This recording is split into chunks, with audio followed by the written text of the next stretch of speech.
केंद्र सरकार आणि राज्य सरकारमधील असमन्वयाची सोयाबीन उत्पादक शेतकऱ्यांना फटका। केंद्राकडून सोयाबीन खरेदीला 24 दिवसांची मुदतवाढ। अद्याप मुदतवाढीबाबत माहिती नाही। राज्याच्या पणन विभागाची माहिती। 10 लाख लाडक्या बहिणी अपात्र ठरण्याची शक्यता। लाडकी बहीण योजनेत आतापर्यंत 5 लाख महिला अपात्र। आता आयटी खातंही तपासणार। सरकारचा मोठा निर्णय। वेगळा पक्ष का स्थापन करेन, वेगळा पक्ष उभा राहू शकतो या वक्तव्यावर पंकजा मुंडेंचं स्पष्टीकरण।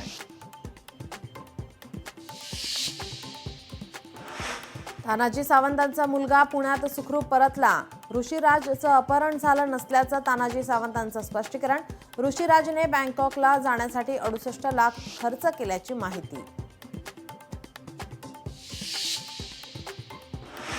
संतोष देशमुख हत्या प्रकरणात आणखी एक सीसीटीव्ही समोर। धाराशिव जिल्ह्यात स्कॉर्पिओ गाडी सोडून 6 आरोपी पसार। फुटेजमध्ये कृष्णा आंधळे याचा देखील समावेश।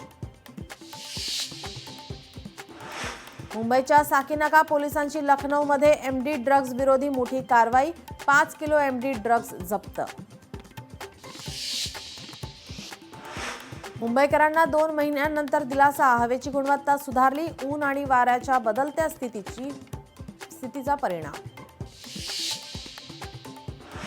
महाकुंभसाठी प्रयागराजमध्ये प्रचंड गर्दी। 300 किलोमीटरच्या परिसरात मोठ्या प्रमाणात वाहतूक कोंडी। तर समस्तीपूर येथे प्रचंड गर्दीमुळे फुल झालेल्या एसी रेल्वेच्या काचा भाविकांनी फोडल्या।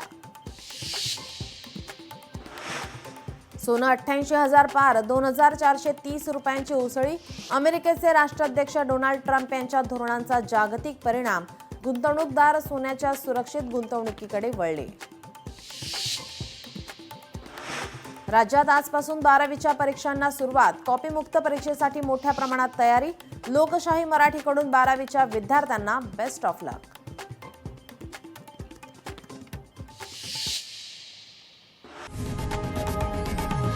लोकशाही मराठी ऐका, पहा, जागरूक रहा।